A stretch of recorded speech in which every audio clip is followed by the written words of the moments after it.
In 1957, a hunter stumbled across a cardboard box in the woods outside Philadelphia. Inside was the body of a little boy. No name, no missing person report, no one who came forward to claim him.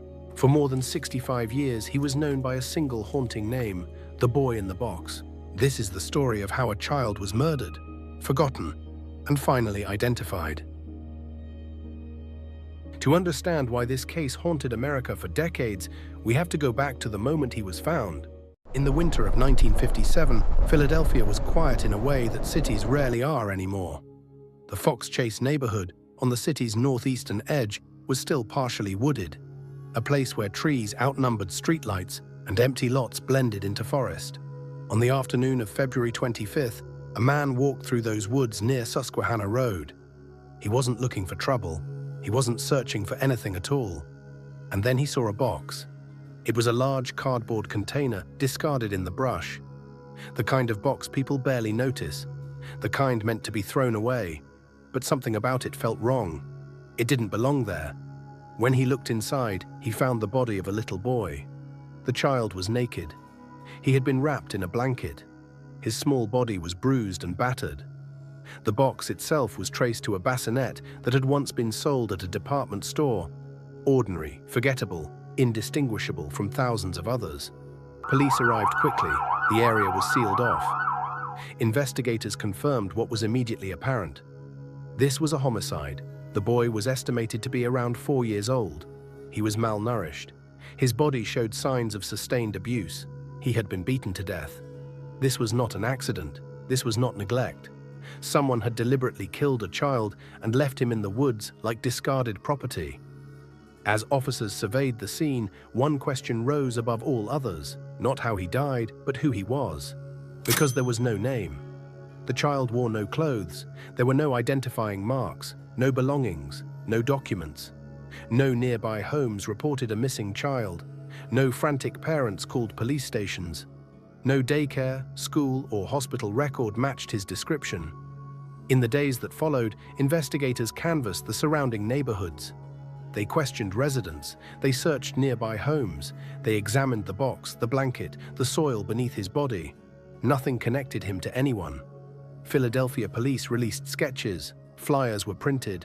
Newspapers ran his image on the front page. His face stared out from black and white photos, wide eyes, light hair, a child who should have been instantly recognizable to someone, somewhere. But no one came forward. As days turned into weeks, the silence became more disturbing than the violence itself. Children go missing every year, but usually someone notices. A teacher asks questions. A neighbor remembers a family. A relative calls police. In this case, there was nothing. The boy's fingerprints were taken, his dental records were examined. His medical condition suggested long-term neglect, but no physician recognized him. Investigators began to realize they were dealing with something far more unsettling than a murder. They were dealing with a child who appeared to have existed entirely outside of the system. No school, no medical history, no social record. It was as if he had lived in the shadows and died there too. When the investigation stalled, police made a decision that would define the case for decades. The child was buried at Ivy Hill Cemetery in Philadelphia. His grave marker did not list a name. Instead, it carried a single inscription, America's Unknown Child. People began to visit the grave. They left toys, stuffed animals, flowers, small gestures of mourning for a boy no one could identify, but no one could forget. The case lingered in the public consciousness, not because of what was known, but because of what wasn't. How does a child vanish without a trace? How does no one report him missing? How does a life end before it ever officially begins? For investigators in 1957, there were no answers. No DNA databases, no genetic genealogy, no technology capable of reaching backward through time.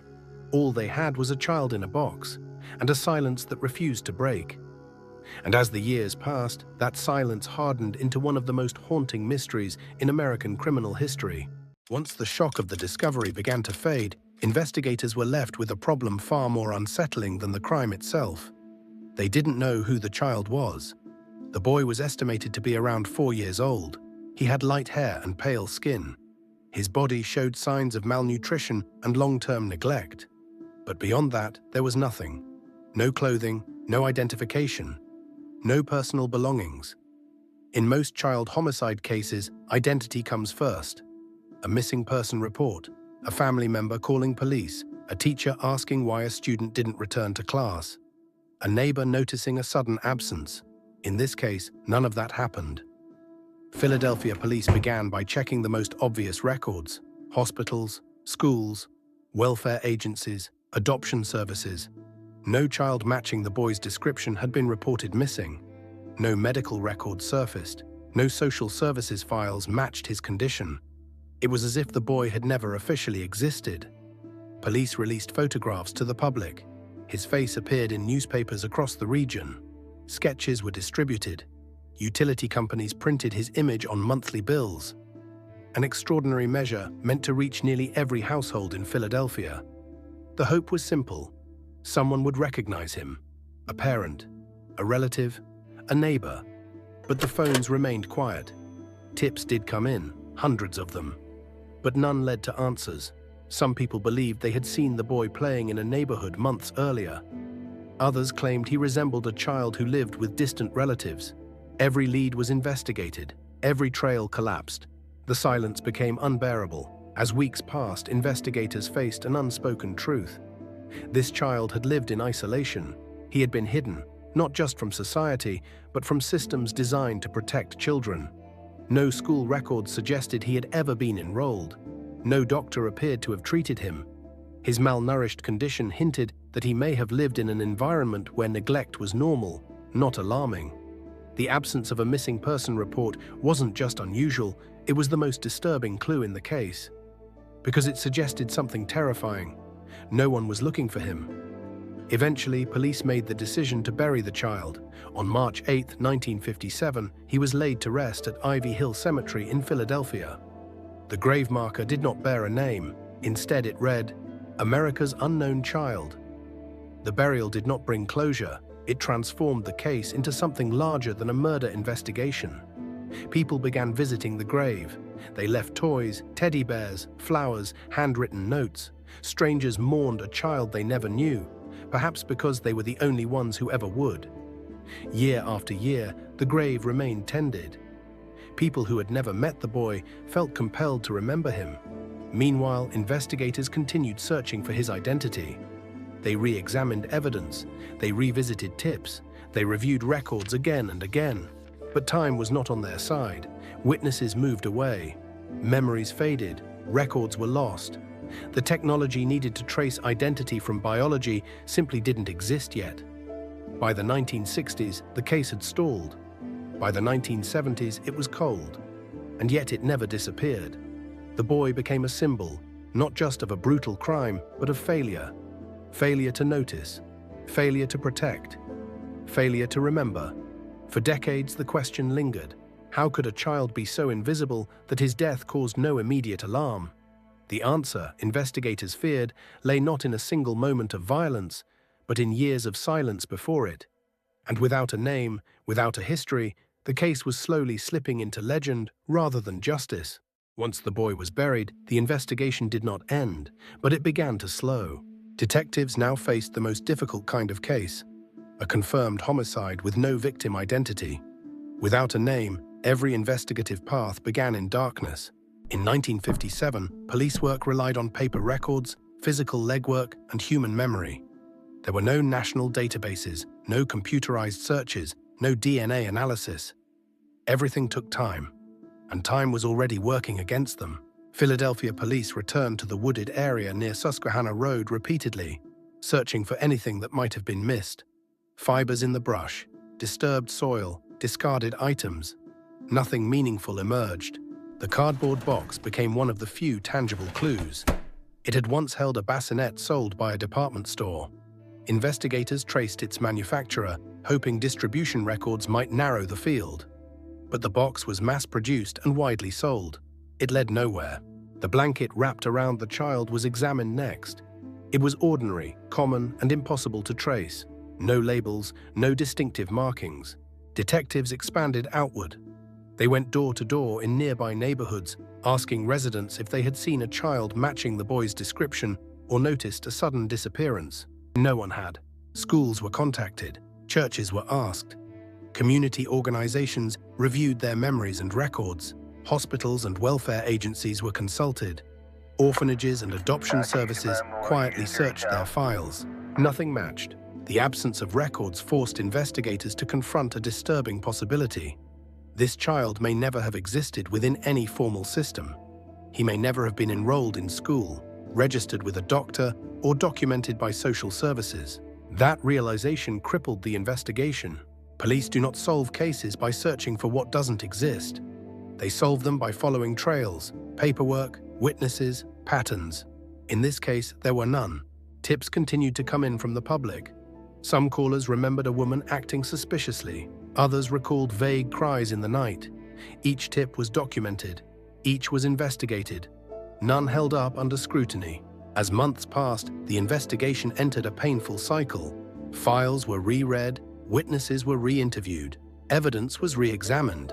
Each time, detectives hoped something new would emerge. It never did. By the end of the year, the case was no longer active in the traditional sense. It became a cold case, not because police stopped caring, but because there was nowhere left to go. The evidence was preserved, files were boxed. The grave at Ivy Hill Cemetery became the only place where the boy was consistently remembered. Years later, new detectives reopened the case, convinced their predecessors had missed something. Each generation reached the same conclusion. Without a name, the case could not move forward. Public interest surged again in the decades that followed. Newspapers revisited the story. Television programs featured it. Journalists asked police for updates.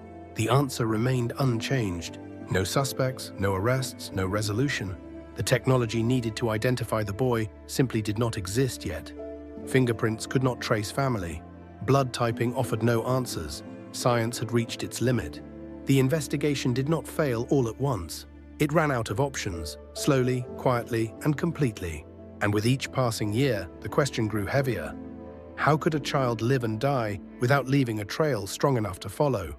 The case settled into history, preserved, remembered, and unresolved, waiting for a future where science might finally speak for the child who could not. When an investigation goes quiet, the silence rarely stays empty for long. As official leads dried up in the boy in the box case, speculation rushed in to take their place. And over time, theories began to grow. Not because they were proven, but because people needed answers where none existed. The public struggled to accept the idea that a child could be murdered and forgotten so completely. So the mystery took on a life of its own. Newspapers revisited the case year after year, often framing it as one of America's most haunting unsolved crimes. Writers asked the same questions police could not answer. Who was he? Where did he come from? How could no one miss him? With no official resolution, amateur investigators stepped in. People pored over photographs, re-examined old sketches, and scrutinized witness statements that police had already investigated and dismissed. Theories multiplied, some grounded in fragments of reality, others shaped more by imagination than evidence. Rumors circulated about secret adoptions, hidden households, and children raised entirely outside the system. Stories emerged claiming the boy had been seen in different neighborhoods with different caregivers at different times. None of these claims could be verified. What made the case especially vulnerable to rumor was the absence of confirmed facts. Without a name, without a history, there was nothing to anchor the narrative. The unknown became a blank canvas, and people filled it with whatever explanation felt emotionally satisfying. Law enforcement remained cautious. Police did not name suspects. They did not endorse theories. They did not speculate publicly.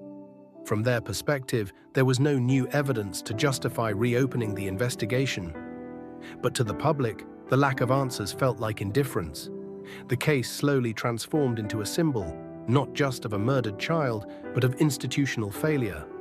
A child who had slipped through every safety net, a system that noticed him only after he was dead. Books were written. Television programs aired dramatized retellings. Each version added details, sometimes subtle, sometimes dramatic.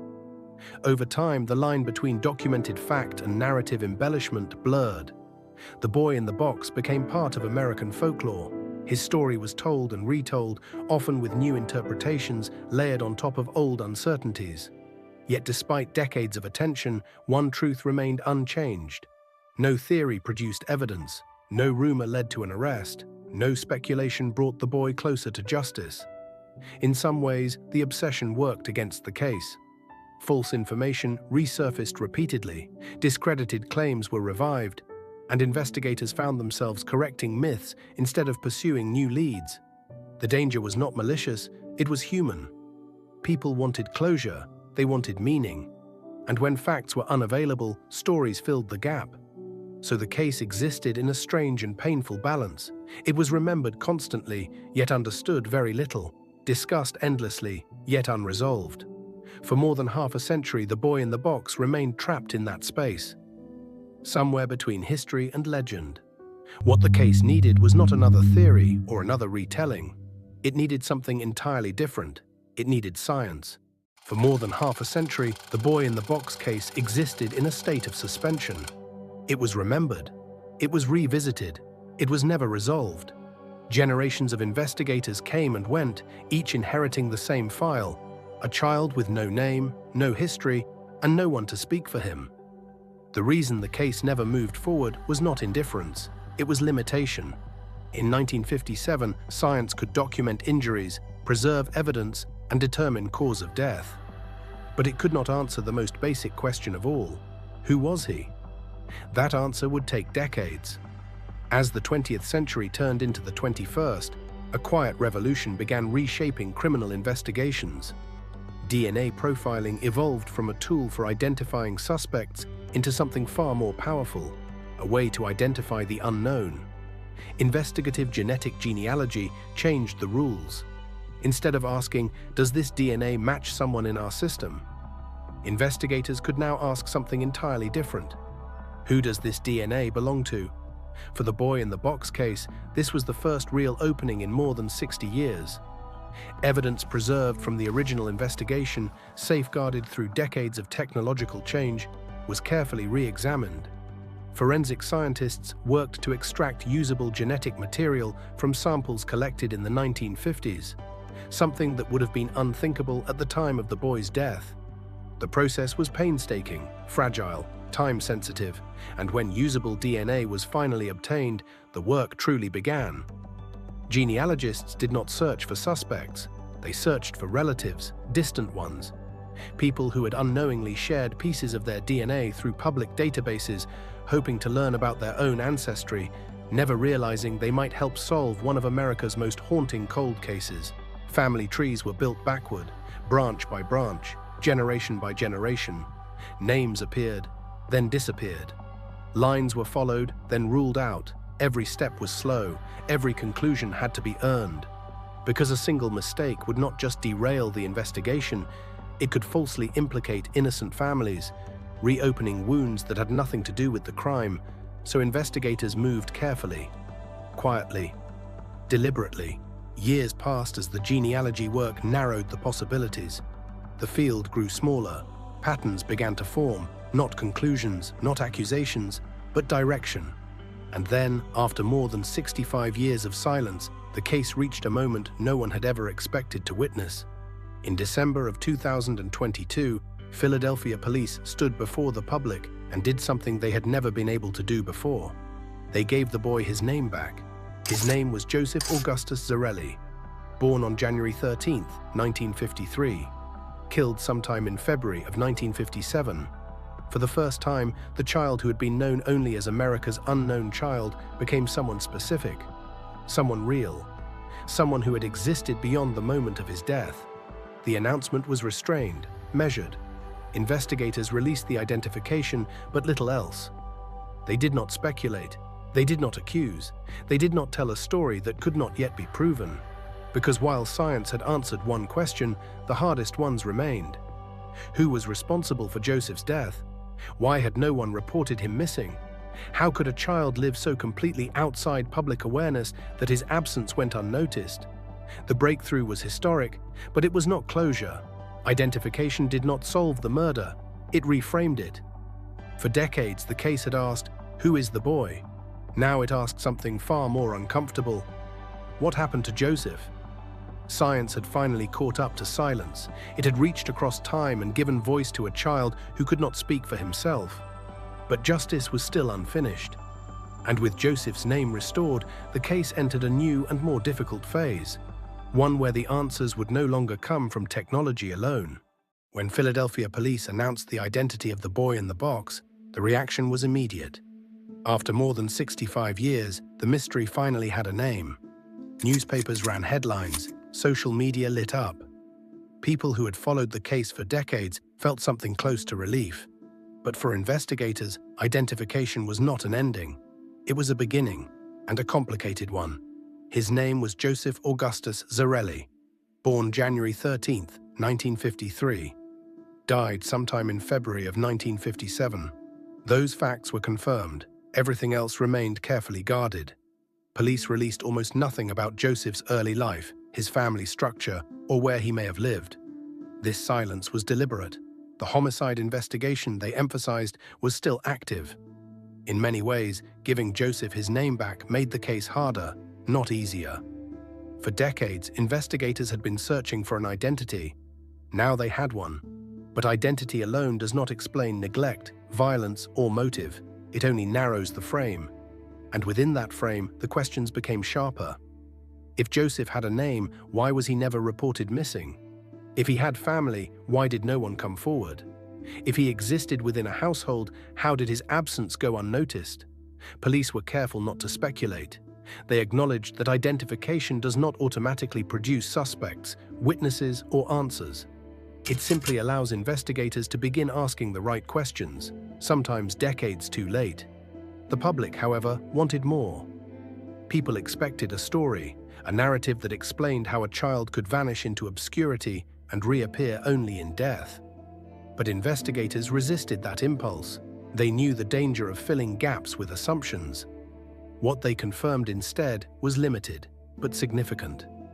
Joseph's DNA had been matched through genetic genealogy to family lines, allowing his identity to be established with confidence.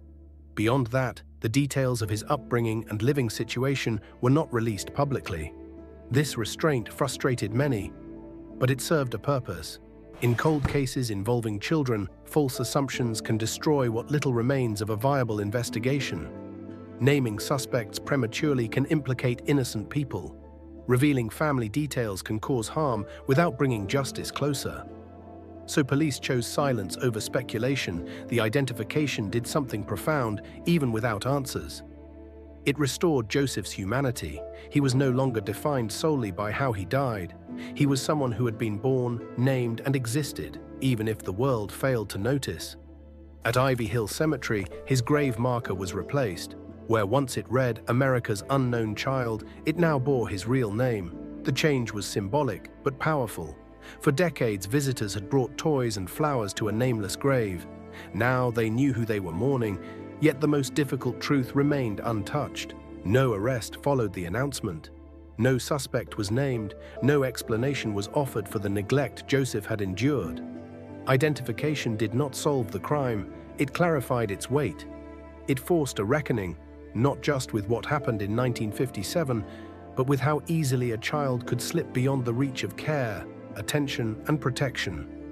Joseph's story was no longer about mystery alone. It was about accountability.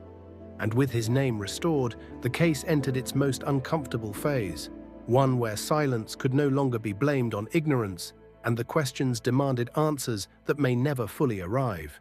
When people hear that a case remains unsolved for decades, they often assume something obvious went wrong. A mistake, a missed clue. A single failure that, if corrected, might have changed everything. But that is rarely how justice disappears. In this case, justice didn't vanish overnight. It eroded slowly, across years of neglect, silence, and lost opportunity. By the time the boy's identity was restored, the crime itself was already more than 65 years old. Anyone who may have known him as a child was likely elderly or no longer alive. Witnesses who might have noticed something unusual in the 1950s had long since faded from memory. Records that could have mattered were destroyed, misplaced, or never created in the first place. Time had done what no suspect ever could. It had buried the truth beneath layers of absence. Modern forensic science is powerful, but it is not magical. DNA can tell investigators who someone is, but it cannot tell them what happened inside a home. It cannot describe patterns of neglect. It cannot recreate conversations, routines, or moments of fear. And it cannot testify in court. That reality collides with another, harsher truth. Justice is not built on certainty alone. It is built on evidence that can survive legal scrutiny. Prosecutors cannot bring a case forward based on what feels true or what seems likely. They need witnesses, corroboration, documentation, proof that can stand decades after the fact. In this case, that proof may no longer exist. Investigators have acknowledged that identifying the boy did not suddenly produce suspects, confessions, or new testimony. A name restored dignity, but it did not restore the years that had been lost. The public often asks the same question: how could this happen without anyone being held accountable? The answer is not comforting, because accountability requires visibility, and this child had none. No missing persons report triggered an urgent search. No school noticed his absence. No doctor raised concerns. No neighbor reported suspicions. The systems designed to protect children did not fail him at the end of his life. They failed him throughout it. That failure matters because when neglect becomes normalized, violence can hide in plain sight. And when a child lives unseen, their suffering leaves no record strong enough to pursue later. This case forces a reckoning with responsibility that extends beyond any single person or moment. It asks uncomfortable questions about how society decides which lives are visible and which are allowed to disappear quietly. Justice is often imagined as a courtroom moment, a verdict, a sentence, a sense of closure. But not all cases reach that ending. Some stop long before they ever get the chance. There may never be an arrest in this case, no dramatic confession, no final resolution that ties every loose end together. And yet, the absence of a verdict does not mean the case lacks meaning. Justice does not always arrive as punishment. Sometimes it arrives as recognition, as truth, as the refusal to let a life be reduced to a label or a headline. For more than half a century, this child was known only by how he was found. His identity was stripped away, replaced by a name that described tragedy rather than humanity. Today, that has changed. He is no longer remembered solely as a victim. He is remembered as a person, a child who existed, who was born, who deserved care and protection that never came. The failure to deliver justice is not proof that no one cared. It is proof of how fragile justice becomes when neglect, invisibility, and time are allowed to compound. And this case stands as a warning, not just about violence, but about what happens when suffering goes unnoticed. Because crimes like this do not begin with a murder. They begin when silence is allowed to replace concern, when absence goes unquestioned, when no one is watching. For more than 65 years, the boy found in the box existed in the public memory without a name. He was known only by what had been done to him, and by the mystery left behind. But now the story has changed. He is no longer America's unknown child. He is Joseph. That shift matters, because names restore humanity. They remind us that before the headlines, before the investigations, before the silence, there was a life. Joseph was not born a mystery.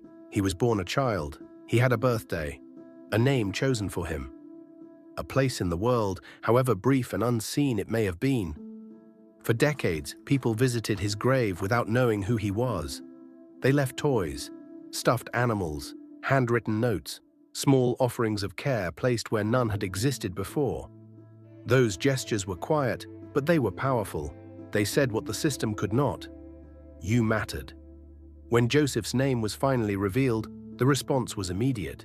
The headstone at Ivy Hill Cemetery was changed. The anonymous marker was replaced with one that acknowledged him as a person, not a symbol. It was not justice, but it was dignity. And sometimes dignity is the only thing time allows us to restore.